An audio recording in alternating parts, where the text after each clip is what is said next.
Vishnu ശാലിനിയുടെ latest എപ്പിസോഡിൽ ശാലിനി അങ്ങോട്ടത്തേക്ക് ഇറങ്ങുമ്പോൾ വിഷ്ണു പറയുന്നുണ്ട്, ഇപ്പോൾ പറഞ്ഞു നടക്കുന്ന നാട്ടുകാരൊന്നും അല്ല, കൂടെയുള്ളവർ തന്നെയാണ്, ചങ്കെടുത്ത് കാണിച്ചാലും ചെമ്പരത്തിപ്പൂ ആണെന്നല്ലേ പറയുന്നത് എന്നിങ്ങനെ വിഷ്ണു ശാലിനി നോക്കി തന്നെയാണ് പറയുന്നത്. പക്ഷേ ശാലിനി അത് കേൾക്കാതെ ഭാവത്തെന്നോണം രാമേട്ട പോകാമെന്ന് പറഞ്ഞിട്ട് വണ്ടി അടുത്തേക്ക് വരികയാണ്. അന്നേരം ശാലിനി വിഷ്ണു പറയുകയാണ്, അതേ ഒന്ന് നിന്നേ എന്ന് പറയുന്നുണ്ട്. അന്നേരം ശാലിനി നിൽക്കുന്നുണ്ട്. അന്നേരം താനാണെങ്കിൽ അങ്ങനെ അങ്ങ് പോകാമെന്നോ, അതെന്ത് പോക്കാണ്, താനിത് എങ്ങോട്ടാണ് പോകുന്നതെന്ന് ചോദിക്കുന്നുണ്ട്. അന്നേരം വിഷ്ണുവേട്ടൻ ഇപ്പോൾ എന്താ വേണ്ടത് എന്നിങ്ങനെ ശാലിനി ചോദിക്കുകയാണ്. അന്നേരം പിന്നെ ഞാൻ വന്നിട്ട് താനൊന്ന് നേരെ ഒന്ന് മിണ്ടിയത് കൂടിയില്ല, ഇവിടെ രണ്ടുപേരും നിൽക്കുന്ന കണ്ടില്ലേ, എന്തെങ്കിലും ഒന്ന് ചോദിക്കുകയെങ്കിലും ചെയ്തുകൂടെയെന്ന് ചോദിക്കുകയാണ്. അന്നേരം ശാലിനി പറയുന്നുണ്ട്, സത്യസന്ധമായിട്ടൊരു മറുപടി കിട്ടില്ലല്ലോ, പിന്നെ എന്തിനാ ചോദിക്കുന്നതെന്ന്. അന്നേരം അത് എന്ന് പറഞ്ഞ് വിഷ്ണു പറയാൻ കമലിനോടും ശാലിനി പറയുന്നുണ്ട്, നിന്നോടും പറഞ്ഞില്ലേ ഒരു കഥയെന്ന് ചോദിക്കുകയാണ്. അതെ, ചക്രവാണിയുടെ കഥ എന്നോടും പറഞ്ഞു എന്നിങ്ങനെ കമലം പറയുന്നുണ്ട്. അന്നേരം ശാലിനി പറയുകയാണ്, മുമ്പേ കേട്ട കഥകൾ തന്നെയാണല്ലോ, ഒന്നുകൂടി കേട്ടാൽ ആദ്യമേ കേട്ടപ്പോൾ തന്നെ ബോറായി, അത് ഞാൻ വിശ്വസിക്കുകയും ചെയ്തു, ഇനി വീണ്ടും വീണ്ടും കേട്ടാൽ കൂടുതൽ ബോറാകും എന്ന് പറയുകയാണ്. അന്നേരം വിഷ്ണു ചോദിക്കുന്നുണ്ട്, എനിക്ക് പറയാനുള്ളത് എന്താണെന്ന് കൂടി കേൾക്കാനുള്ളതെന്ന് പറയുമ്പോൾ എനിക്കൊന്നും കേൾക്കണ്ട എന്നിങ്ങനെ പറഞ്ഞിട്ട് ശാലിനി അങ്ങ് വണ്ടിയിലേക്ക് കയറുകയാണ്. ശാലിനി അങ്ങപ്പാടെ വിഷമിച്ച് കണ്ണൊക്കെ ഇങ്ങനെ നിറഞ്ഞിരിക്കുകയാണ്. എന്നിട്ടങ്ങ് വണ്ടിയിൽ കയറിയിരിക്കുന്നുണ്ട്. രാമേട്ടൻ വണ്ടി എടുത്ത് പോകുന്നുണ്ട്. അന്നേരം വിഷ്ണു ആലോചിക്കുകയാണ്, അപ്പോൾ അങ്ങനെയാണ് കാര്യങ്ങളെന്ന് പറഞ്ഞ് വിഷ്ണുവിന് അങ്ങപ്പാട് വിഷമാവുകയാണ്. പിന്നെ കമലൻ ചോദിക്കുന്നുണ്ട്, അല്ല ആശാനെ, എനിക്ക് ലോറിത്താവളത്തിലെ ചക്രവാണി ഇങ്ങോട്ട് മനസ്സിലായില്ലെന്ന്. അന്നേരം അങ്ങനെയൊന്നും ഇല്ല എന്നിങ്ങനെ വിഷ്ണു പയ്യാണ് പറയുന്നത്. അന്നേരം എന്താ ആശാൻ ചോദിക്കുമ്പോൾ ചക്രവാണിയുടെ പടമൊക്കെ പെട്ടിയിലായി, അതിനി ഇറങ്ങിയിട്ട് കാര്യമൊന്നുമില്ല എന്ന് പറഞ്ഞിട്ട് വിഷ്ണു അങ്ങ് അകത്തേക്ക് കയറി പോവുകയാണ്. പിന്നെ മൊത്തം പ്രശ്നമാണല്ലോ എന്നും പറഞ്ഞ് കമലൻ ചിന്തിച്ച് നിൽക്കുന്നുണ്ട്. അതേസമയം അകത്തേക്ക് പോയ വിഷ്ണു ആണെങ്കിൽ കട്ടിലേക്ക് പോയി ഇരുന്നിട്ട് അങ്ങ് ആകെ വിഷമിച്ചിരിക്കുകയാണ്. എന്നിട്ട് കണ്ണാടിയിൽ തൻ്റെ മുഖം ഇങ്ങനെ നോക്കുന്നുണ്ട്. പക്ഷേ വിഷ്ണുവിന് ശാലിനിയോട് എന്തൊക്കെ പറയണമെന്നുണ്ട്. ശാലിനി കേൾക്കാനായിട്ട് മനസ്സ് കാണിച്ചെങ്കിൽ വിഷ്ണു എല്ലാമൊക്കെ തുറന്ന് പറഞ്ഞേണേ. പക്ഷേ അതിനുള്ള അവസരം ശാലിനി കൊടുക്കുന്നുമില്ല. ഇതേ സമയം അബൂബക്കർ ആണെങ്കിൽ പിന്നെ ഹമീദിനെ കാണാനായിട്ട് ഓഫീസിലേക്ക് എത്തുന്നുണ്ട്. അന്നേരം എന്തോ പറയാനുണ്ടെന്ന് പറഞ്ഞിട്ട് താൻ എന്താണോ ഒന്നും മിണ്ടാത്തത് ചോദിക്കുന്നുണ്ട്. അന്നേരം എൻ്റെ ചോദ്യങ്ങൾക്കൊന്നും നിങ്ങൾക്ക് വ്യക്തമായ മറുപടി ഇല്ലല്ലോ, എൻ്റെ ഭാര്യയുടെ മുമ്പിൽ പോലും ഞാൻ തലകുനിച്ച് നിൽക്കുകയാണ്, മകൻ എവിടെയെന്നുള്ള ചോദ്യത്തിന് എനിക്ക് ഉത്തരമില്ല എന്നിങ്ങനെ പറയുന്നുണ്ട്. അന്നേരം ഹമീദ് പറയുന്നുണ്ട്, നിയമത്തിൻ്റെ വഴിക്കല്ലേ പോവുകയുള്ളൂ എന്നുള്ളത്. അന്നേരം ഞാൻ എൻ്റെ വഴി നോക്കട്ടെ എന്ന് ചോദിക്കുകയാണ്. അന്നേരം എടോ, അതിൻ്റേതായ രീതികളുണ്ട്, അല്ലാതെ വ്യക്തമായ തെളിവില്ലാതെ ആരെയും അകത്തിടാനൊന്നും പറ്റില്ല എന്ന് പറയുകയാണ്. അന്നേരം ആ ഗോപാലകൃഷ്ണനാണെങ്കിൽ എവിടെയൊക്കെ ചുറ്റി തിരിഞ്ഞിട്ട് ഇപ്പോൾ വീട്ടിലെത്തിയിട്ടുണ്ട്. ആ വേലായുധനെ പിടിക്കുന്നതിന് പകരം ഗോപാലകൃഷ്ണനെ പിടിച്ച് 4 പൂശ് പൂശിയാൽ അയാൾ സത്യം എവിടെയാണെന്ന് പറയും എന്നിങ്ങനെ പറയുന്നുണ്ട്. അന്നേരം താനിങ്ങനെ വെറുതെ അതൊക്കെ താൻ ഉണ്ടാക്കിയ കഥകളല്ലേ, തനിക്ക് തെളിവുകളുണ്ടോ, കോടതിക്ക് തെളിവാണ് വേണ്ടത്, സോളിഡ് പ്രൂഫ് ആണ് വേണ്ട, അത് എൻ്റെ കയ്യിലുണ്ടോ എന്ന് ചോദിക്കുകയാണ്.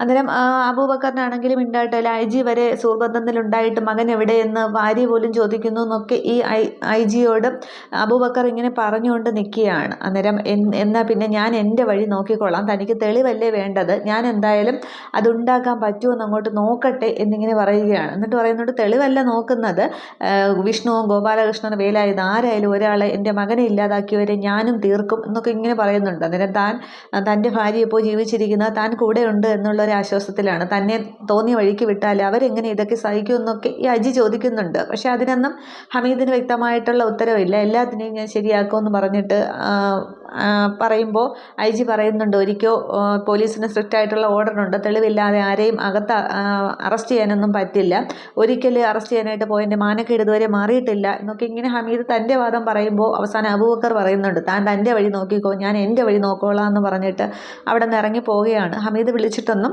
അബൂബക്കർ നിൽക്കുന്നുമില്ല. ഇതേ സമയം അവിടെ കുടുംബശ്രീ വീട്ടില് സത്യഭാമ വരുന്നുണ്ട്. അന്നേരം ഭാമയെ കണ്ട ഉടനെ ഹായ് സത്യമ്മ എന്നും പറഞ്ഞ് ഓടി പപ്പി ചെല്ലുന്നുണ്ട്. സത്യമ്മയ്ക്ക് സുഖമാണോ എന്നൊക്കെ ചോദിക്കുകയാണ്. അങ്ങനെ പപ്പിമാരുടെ മേലായൊക്കെ മാറിയോ, എന്നെ കാണാൻ വേണ്ടി വന്നതാണോ എന്നൊക്കെ ചോദിക്കുന്നുണ്ട്. അന്നേരം അതേന്നും പറഞ്ഞാൽ മുറ്റത്തുനിന്ന് സംസാരിക്കുമ്പോൾ ശാരദാമ്മ ഇറങ്ങി വരുന്നുണ്ട്. അല്ല, സത്യമ്മ വന്നിട്ട് മുറ്റത്ത് നിർത്തി സംസാരിക്കുകയാണോ, അകത്തേക്ക് വരുമെന്ന് വിളിക്കുകയാണ്. അന്നേരം പപ്പിയാണെങ്കിൽ ഭാമയും കൂട്ടിക്കൊണ്ട് അകത്തേക്ക് വരുന്നുണ്ട്. അന്നേരം ഭാമ അകത്ത് കയറി ഇരിക്കുകയൊക്കെ ചെയ്യുകയാണ്. തുടർന്നാണെങ്കിൽ പിന്നെ ഞാൻ കുടിക്കാനായിട്ട് എന്തെങ്കിലും എടുക്കാമെന്നിങ്ങനെ ശാരദാമ്മ പറയുകയാണ്. അന്നേരം കുടിക്കുന്നതും കഴിക്കുന്നതും ഒന്നും അല്ലല്ലോ, പരസ്പര സ്നേഹവും വിശ്വാസവും ഒക്കെ പെരുമാറ്റത്തിലൂടെ ഉണ്ടാകുന്നതല്ലേ, നമ്മൾ കൊടുക്കുന്ന സ്നേഹം മക്കളിൽ നിന്ന് തിരിച്ചു കിട്ടില്ല എന്നറിയുമ്പോൾ എന്താ ചെയ്യുക എന്ന് പറയുന്നുണ്ട്. ഞാൻ ശ്യാമയെ കാണാനും സംസാരിക്കാനും ഒക്കെ വന്നതാണ് എന്നിങ്ങനെ ഭാമ പറയുകയാണ്. അല്ല, ശ്യാമയെ കണ്ടില്ലല്ലോ എന്ന് ചോദിക്കുമ്പോൾ ശ്യാമയും ശരിയും കൂടി കടയിലേക്ക് കുറച്ച് സാധനം വാങ്ങാൻ പോയതാണ്, ഇപ്പോൾ വരുമായിരിക്കും എന്നിങ്ങനെ പറയുന്നുണ്ട്. തുടർന്നാണെങ്കിൽ ശാരദാമ്മ പറയുന്നുണ്ട്, ശ്യാമ ഉണ്ടാക്കിയ വഴക്കൊക്കെ ഞാൻ അറിഞ്ഞു, വാശിയാണ് അവൾക്ക്, അവൾ പറയുന്ന ഭാഗം ജയിക്കും കഴിക്കണമെന്നുള്ള വാശി എന്നിങ്ങനെ പറയുന്നുണ്ട്. അന്നേരമാണെങ്കിൽ പിന്നെ സത്യഭാമയാണെങ്കിൽ പപ്പിയോട് ചോദിക്കുന്നുണ്ട്, മോൾ അന്ന് സ്കൂളിൽ പിന്നെ എങ്ങനെയാണ് വീണതെന്ന് ചോദിക്കുന്നുണ്ട്. അന്നേരം ഓടി കളിക്കുമ്പോൾ വീണതാണ്, വേരി തട്ടി വീണതാണെന്ന് പറയുന്നുണ്ട്. അന്നേരം അല്ലാതെ സത്യം തള്ളിയിട്ടതല്ലല്ലോ എന്നിങ്ങനെ ഭാമ ചോദിക്കുന്നുണ്ട്. അന്നേരം ഈ സത്യം എന്നെ ഒന്നും ചെയ്തില്ല, സത്യം അടുത്ത് നിൽക്കുന്ന കണ്ടപ്പോൾ ടീച്ചർ വിചാരിച്ചു സത്യമാണെന്ന്, അങ്ങനെ ചോദിച്ചെന്നേ ഉള്ളൂ എന്ന് പറയുന്നുണ്ട്. അന്നേരം അത് ശ്യാമ പറയുന്നത് കള്ളമാണെന്ന് അവിടെ വ്യക്തമാവുന്നുണ്ട്. പക്ഷേ ശ്യാമ വിശ്വസിക്കാനായിട്ട് തയ്യാറാകുന്നില്ലല്ലോ. തുടർന്ന് ഭാമ പറയുന്നുണ്ട്, എനിക്ക് ശാരദാമ്മയോട് കുറച്ച് കാര്യം പറയാനുണ്ട്, പപ്പിമോള് പുറത്ത് പോയി കളിച്ചോ എന്ന് പറയുമ്പോൾ കുട്ടിയങ്ങ് മാറിപ്പോകുന്നുണ്ട്. തുടർന്ന് ഭാമ പറയുന്നുണ്ട്, അവർക്കിടയിലുള്ള വഴക്കിൽ കുട്ടികൾ എന്തിനാണ് വലിച്ചു കഴിക്കുന്നത്, ഇതുപോലെയുള്ള കുഞ്ഞുങ്ങളുടെ ഇടയിൽ എന്തിനാ ഇങ്ങനെ യുദ്ധപ്പോരുണ്ടാക്കുന്നത് എന്നൊക്കെ ഇങ്ങനെ പറയുന്നുണ്ട്. അന്നേരം ഭാമ തന്നെ പറയുന്നുണ്ട്, രോഹിത് സത്യയെ കൊണ്ട് മനഃപൂർവ്വം തള്ളി ഇടിച്ചു എന്നൊക്കെയാണ് പറയുന്നത് എന്നുള്ളത്. അന്നേരം അവൾക്ക് വാശിയാണ്, അല്ലലും ഇല്ലാതെ കഴിയാവുന്നിടത്ത് വെറുതെ ഓരോ കാര്യങ്ങളുണ്ടാക്കി ഇങ്ങനെ വഴക്കുണ്ടാക്കുകയാണ്, ഇതിൽ നിന്ന് അവൾ എന്താണ് നേടുന്നതെന്ന് പോലും എനിക്കറിയില്ല എന്നിങ്ങനെ പറയുന്നുണ്ട്. അന്നേരം ഇപ്പോഴത്തെ തലമുറയുടെ കാര്യം ഇങ്ങനെ തന്നെയാണ്, അവർക്ക് ഒരടി അടിച്ചാലും വഴക്ക് കൂടിയാലും ഉടനെ കോടതിയിൽ വെച്ച് കാണാമെന്നാണ് പറയുന്നത്. ഇപ്പോൾ ശാരികയുടെ കാര്യം തന്നെ കണ്ടില്ലേ, എനിക്ക് അവളുടെ കാര്യം ആലോചിച്ച സങ്കടം തന്നെയാണ്. ബന്ധം ഏർപ്പെടുത്താനുള്ള നോട്ടീസുമായിട്ട് നിൽക്കുകയാണ് എന്ന് പറയുന്നുണ്ട്. അന്നേരം ഭാമ ചോദിക്കുന്നുണ്ട്, അവളുടെ ഭർത്താവാണെങ്കിൽ ഒരു പിന്നെ കോളേജ് അധ്യാപകനല്ലേ, പറഞ്ഞാൽ കാര്യങ്ങളൊക്കെ മനസ്സിലാവില്ലേ, ശാരദാമ്മയ്ക്ക് അത് പോയി സംസാരിച്ചാൽ അതൊരാശ്വാസമാവില്ലേ എന്ന് ചോദിക്കുകയാണ്. അന്നേരം മാഷിയുടെ കാര്യത്തിൽ അവനും എൻ്റെ മോള് ഒട്ടും പുറകോട്ടല്ല, പിന്നെ വഴക്കുണ്ടാക്കാനായിട്ട് അവൻ്റെ അമ്മയും അമ്മാവനും ഒക്കെ ഉണ്ട്. അപ്പോൾ ഇനി ഒരു കുഞ്ഞു വയറ്റിൽ വളരുന്നുണ്ട്, അതിൻ്റെ ജീവിതവും അങ്ങനെയായി, ഇനി കോടതി മുറിയിലായിരിക്കും അതിൻ്റെ വളർച്ചയും ഒക്കെ, കേസുമായിട്ട് മുന്നോട്ട് പോവുകയല്ലാതെ എന്താണ് ചെയ്യാൻ പറ്റുക, അവനാണെങ്കിൽ അങ്ങ് വിദേശത്താണ് എന്നൊക്കെ ഇങ്ങനെ പറയുന്നുണ്ട്. പിന്നെ ശ്യാമയും രോഹിത്തും ആണെങ്കിൽ രണ്ട് ധ്രുവങ്ങളിലായിട്ട് നിൽക്കുന്നു, അവർ തങ്ങളിൽ എന്തൊക്കെയോ പ്രശ്നങ്ങൾ, അവർ പറയുന്നത് ഒരാൾ പറയുന്ന ഒരാൾക്ക് മനസ്സിലാവുന്നില്ല, അവർ രണ്ടുപേരും പറയുന്നത് ഞങ്ങൾക്ക് മനസ്സിലാവുന്നില്ല. പിന്നെ ആകെയുള്ളത് ശാലിനിയുടെയും വിഷ്ണുവിൻ്റെയും കാര്യമാണ്, അതിലാണ് എനിക്ക് ആകെപ്പാടെ ഒരു ആശ്വാസം ഉള്ളത്. അവർ തങ്ങളിൽ പരസ്പരം സ്നേഹിക്കുകയും ബഹുമാനിക്കുകയും ഒക്കെ ചെയ്യുന്നുണ്ട്, ഒരാൾക്ക് ഇഷ്ടമില്ലാത്തത് മറ്റൊരാൾ ചെയ്യുന്നില്ല. അങ്ങനെ ഒരു രീതിയിൽ അവർ ഈ ശാരദയുടെ കഷ്ടപ്പാടിനൊക്കെ ആകെ ഒരു പിടിവള്ളി അതാണ്, ദൈവത്തിനോട് ഞാൻ നന്ദി പറയുന്നത് അവരുടെ കാര്യത്തിലാണ് എന്ന് പറയുന്നുണ്ട്. അന്നേരം ഭാമ ഇങ്ങനെ ശ്രദ്ധിക്കുകയാണ്, ശാരദാമ്മ പറയുന്നതൊക്കെ കേട്ടിരിക്കുന്നുണ്ട്. അന്നേരം ഇപ്പോഴത്തെ തലമുറ നമ്മൾ പണ്ട് അനുഭവിച്ചത് കുട്ടികളെ അനുഭവിക്കാൻ നമ്മൾ വളർത്തി, അതാണ് പട്ടിണിയാണെങ്കിൽ പട്ടിണി, അതവരെ അറിഞ്ഞ് തന്നെ വളർത്തണം, എങ്കിലേ നമ്മുടെ കഷ്ടപ്പാട് അവർക്ക് മനസ്സിലാവുകയുള്ളൂ. ഇതുപോലെ ഇവരിപ്പോൾ പറയുന്ന പോലെ ഞാൻ ചിന്തിച്ചിരുന്നെങ്കിൽ ഇവരുടെ ജീവിതം എങ്ങും എത്തില്ലായിരുന്നു, ഞാൻ ഇത്രയൊക്കെ കഷ്ടപ്പെട്ട് മക്കളെ വളർത്തിയിട്ട് എന്താണ് ഞാൻ നേടിയതെന്നൊക്കെ പറഞ്ഞ് ശാരദാമ്മ ആകെ സങ്കടം പറയുകയാണ്. അന്നേരം ഇതിങ്ങനെ പോയാൽ ശരിയാവില്ലല്ലോ, പ്രശ്നങ്ങൾ പറഞ്ഞു തീർത്താലേ മതിയാകൂ എന്നിങ്ങനെ ഭാമയും പറഞ്ഞ് സംസാരിച്ച് നിൽക്കുകയാണ്. ഇതേസമയം റവന്യൂ സെക്രട്ടറി ആണെങ്കിൽ ശാലിനിയെ ഫോൺ ചെയ്യുന്നുണ്ട്, ആ പരുത്തിക്കുന്ന് കോളനിയുടെ കാര്യങ്ങളൊക്കെ സംസാരിക്കുകയാണ്. റിപ്പോർട്ട് ഞാൻ അയച്ചിട്ടുണ്ട്, കോടതിയിൽ നിന്ന് അനുകൂലമായിട്ടുള്ളൊരു വിധി വന്നാൽ നമുക്ക് മുന്നോട്ട് നീങ്ങാമെന്ന് പറയുന്നുണ്ട്. അന്നേരം ഞാനിങ്ങനെ കൂടെ വിളിക്കുന്നത് സർക്കാരിൻ്റെ രാഷ്ട്രീയ സ്വാധീനമൊക്കെ കൊണ്ട് തന്നെയാണ്, സർക്കാരിൻ്റെ ഭൂമി സർക്കാരിന്, അങ്ങനെ ഉദ്ദേശിച്ച് വേണം ശാലിനി മുന്നോട്ട് പോകാനായിട്ട് എന്ന് പറഞ്ഞ് ഫോൺ വയ്ക്കുകയാണ്. ഈ സമയത്ത് വിഷ്ണു കളക്ടറേറ്റിലേക്ക് വരുന്നുണ്ട്. ആ ഫോൺ വെച്ച് തീരുമ്പോൾ തന്നെ വിഷ്ണു ആണെങ്കിൽ ക്യാബിൻ തുറന്ന് ഇങ്ങനെ അകത്തേക്ക് കയറുകയാണ്. വിഷ്ണുവിനെ കാണുമ്പോഴേ ശാലിനിക്ക് ദേഷ്യം വരുന്നുണ്ട്. വിഷ്ണു ഇങ്ങനെ ശാലിനി അടുത്തേക്ക് ചെന്നിട്ട് നോക്കുമ്പോൾ അവിടെ ബോട്ടിൽ വെള്ളം ഇരിക്കുന്ന കാണുന്നുണ്ട്. അന്നേരം വിഷ്ണു വെള്ളം എടുത്ത് അങ്ങോട്ട് കുടിക്കുകയാണ്.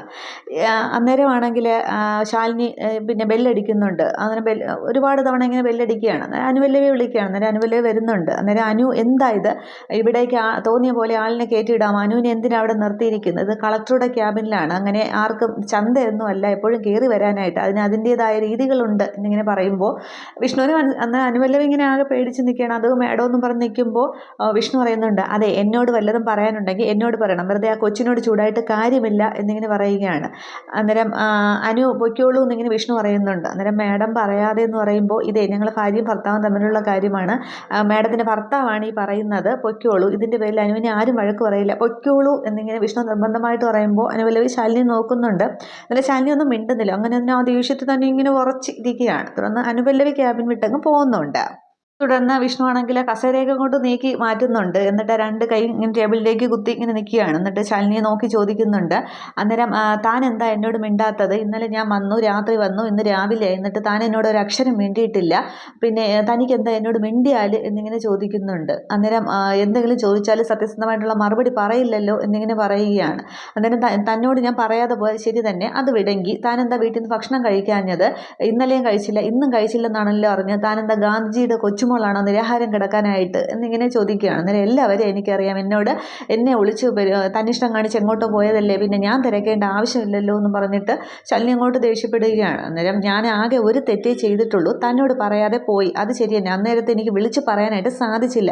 അതിനിപ്പോൾ അത്രയ്ക്ക് വലിയ തെറ്റായി പോയെങ്കിൽ താൻ എന്നോട് അങ്ങോട്ട് ക്ഷമിക്കുക, അല്ലാതെ ഞാനിപ്പോൾ എന്താ ചെയ്യുക, തന്നോട് ഞാൻ വ്യക്തമായിട്ട് പറഞ്ഞതാണല്ലോ ഇവിടെ പോയത് എന്നൊക്കെ ഇങ്ങനെ പറയുകയാണ്. അന്നേരം ആ വിഷ്ണുവിൻ്റെ ആ ഒരു ദേഷ്യഭാവത്തിലൊക്കെ ശാലിനിക്ക് ആ ഒരു വിശ്വാസം വരുന്നുണ്ട്. അന്നേരം ശാലിനി ഇങ്ങനെ ഇരിക്കുകയാണ്. എന്നിട്ട് വിഷ്ണുവിൻ്റെ ദേഷ്യവും വിഷ്ണു അങ്ങനെ തെറ്റൊക്കെ ചെയ്തിട്ട് സമ്മതിക്കുമ്പോഴുള്ള ആ ഒരു ഭാവം ശാലിനിക്ക് മനസ്സിലാവുകയാണ്. ശാലിനി ഒരുവിധം ആശ്വസിക്കുന്നുണ്ട്. ശരി, സമ്മതിച്ചു, ഞാൻ വിശ്വസിച്ചു, എവിടെ പോയതാണെന്നാ പറഞ്ഞത് എന്നിങ്ങനെ ചോദിക്കുന്നുണ്ട്. അന്നേരം ശിവകാശിയിൽ എന്നിങ്ങനെ വിഷ്ണു ദേഷ്യത്തോടെ തന്നെ പറയുന്നുണ്ട്. പക്ഷേ ശാലിനി ഒരുവിധം ഭയപ്പെട്ടു എന്ന് വിഷ്ണുവിന് മനസ്സിലാവുകയാണ്.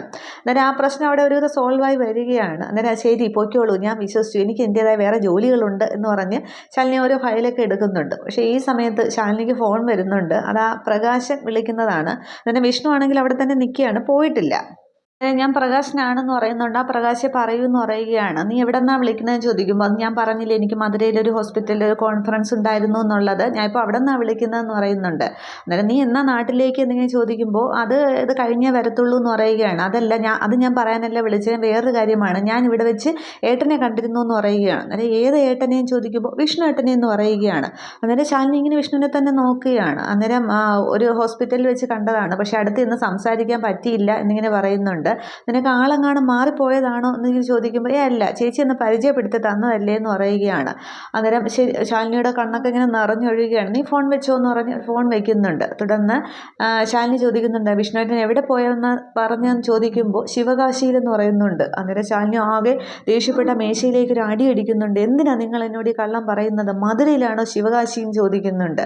അന്നേരം അതെങ്ങനെ ശരിയാ, മധുരയും ശിവകാശി രണ്ടും വേറെ വേറെ സ്ഥലങ്ങളാണെന്ന് പറയുന്നുണ്ട്. അന്നേരം പ്രകാശനാണ് വിളിച്ചത്. പ്രകാശൻ അവിടെ മധുരയിലൊരു ഹോസ്പിറ്റൽ വെച്ച് നിങ്ങൾ കണ്ടു എന്ന്, പക്ഷേ തിരക്ക് കാരണം സംസാരിക്കാനായിട്ട് പറ്റിയില്ല, നിങ്ങൾ എന്തിനാ ഇങ്ങനെ നുണകൾ എന്നെ പറഞ്ഞ് പറ്റിക്കുന്നത് എന്നിങ്ങനെ ഓരോന്നോരോന്ന് ചോദിക്കുകയാണ്. അന്നേരം അത് ഒന്നുമില്ല എന്നിങ്ങനെ വിഷ്ണു പറയാനായിട്ട് വരുന്നുണ്ട്. പക്ഷേ അവസാനം ശാലിനി അങ്ങ് ഒരുപാട് നീ എന്ത് ഭ്രാന്തായി പറയുന്നതെന്നൊക്കെ ചോദിക്കുന്നുണ്ട്. അന്നേരം നിങ്ങൾ പോയത് രേഷ്മയുമായിട്ടല്ലേ പോയെന്ന് ചോദിക്കുകയാണ്. അന്നേരം ഏത് രേഷ്മ എന്ന് ചോദിക്കുമ്പോൾ നിങ്ങളുടെ കൂടെ പഠിച്ച രേഷ്മ, അവൾ മധുരയിലേക്കാണ് പോയതെന്ന് അറിഞ്ഞു, ഒരു ആണിനോടൊപ്പമാണ് അവൾ പോയതെന്ന് ഞാൻ അറിഞ്ഞു, നിങ്ങൾ അവളുമായിട്ട് മധുരയിലേക്ക് പോയത് വിവാഹം കഴിക്കാനല്ലേ എന്ന് ചോദിക്കുകയാണ്. അന്നേരം നീ എന്ത് ഭ്രാന്തായി പറയുന്നത് എന്നിങ്ങനെ വിഷ്ണുവും ദേഷ്യപ്പെടുകയാണ്. അന്നേരം എന്നെ എല്ലാവരും കൂടി ഭ്രാന്തിയാക്കരുത്, ഇത് ആരുടെ ഐഡിയ ആയിരുന്നു, ഒരു ഡിസ്ട്രിക്ട് കളക്ടർ ആയതുകൊണ്ട് ഇവിടെ വെച്ച് വിവാഹം കഴിച്ചാൽ ഞാൻ അറിയുമെന്നുള്ളതുകൊണ്ട് നിങ്ങൾ മധുരയിൽ പോയി രണ്ടുപേരും കൂടി വിവാഹം കഴിക്കാൻ പോയതല്ലേ, അവളെ താലി ചാർത്താനായിട്ട് പോയതല്ലേ, എന്നെ എല്ലാവരും കൂടി പറ്റിക്കുകയാണെന്നൊക്കെ പറഞ്ഞ് ശാലിനി ആകെ തിളച്ചില്ല ഭ്രാന്തിയെ പോലെ രോഷം കൊണ്ടങ്ങ് അലറി സംസാരിക്കുകയാണ്. ഇത് കേൾക്കുമ്പോൾ വിഷ്ണുവിന് ദേഷ്യം വരുന്നുണ്ട്. വിഷ്ണു ഡി എന്ന് പറഞ്ഞുകൊണ്ട് ഇങ്ങനെ അടിക്കാനായിട്ട് കൈ ഓങ്ങുകയാണ്. പക്ഷേ വിഷ്ണു പെട്ടെന്ന് കൈ ചുരുട്ടി പിടിക്കുന്നുണ്ട്. വിഷ്ണു സ്വയം നിയന്ത്രിച്ച് അങ്ങനെ നിൽക്കുകയാണ്. ഇത്രയുമേ എപ്പിസോഡിൽ കാണിക്കുന്നുള്ളൂ. പക്ഷേ അവിടെ നിന്ന് ശാലിനിയെ വിളിച്ചുകൊണ്ട് വിഷ്ണു പോവും. നേരെ പ്രശ്നങ്ങൾ കൈവിട്ട് പോയി എന്നുള്ളത് അവിടെ വിഷ്ണുവിന് മനസ്സിലാകും. വിഷ്ണു ശാലിനിയെ വിളിച്ചുകൊണ്ട് രേഷ്മയുടെ വീട്ടിലേക്ക് പോയി അവിടെ വെച്ച് ആ കാര്യങ്ങളൊക്കെ പറയുകയാണ് ചെയ്യുന്നത്. അവിടെ വെച്ചാണ് ശാലിനിക്ക് ഒരു അടി കിട്ടുന്നത്. അത് എന്തെന്നില്ലാത്തൊരു സംസാരം ശാലിനിയുടെ നാവിൽ നിന്ന് വരുമ്പോഴാണ് അടി കിട്ടുന്നതൊക്കെ. പക്ഷേ ആ ഭാഗം അവിടെ ക്ലിയർ ചെയ്യും തോന്നുന്നു. വിഷ്ണു പോയത് രേഷ്മയോടൊപ്പം അല്ല, വിഷ്ണു ആ ഒരു ഹോസ്പിറ്റലിൽ തന്നെയാണ് പോയത്. വിഷ്ണുവിൻ്റെ ചികിത്സയുടെ ആവശ്യത്തിനായിട്ട് ഹോസ്പിറ്റലിലേക്ക് ആരെയും അറിയാതെ ഒറ്റയ്ക്ക് പോയതാണ്. ശാലിനി അറിയിച്ചാൽ ശാലിനി വിഷമിക്കും എന്നുള്ളത് കൊണ്ട് ഒറ്റയ്ക്ക് പോയതാണ്. പക്ഷേ ശാലിനിയോട് പറഞ്ഞിരുന്നെങ്കിൽ ആ പ്രശ്നം അവിടെ പരിഹരിച്ചേടെ, അത് വിഷ്ണു ആലോചിച്ചുമില്ല. ഇത്രയുമാണ് പുതിയ എപ്പിസോഡ്. ബാക്കി അടുത്ത വരുമ്പോഴത്തേക്ക് കാണാം. Okay, thank you.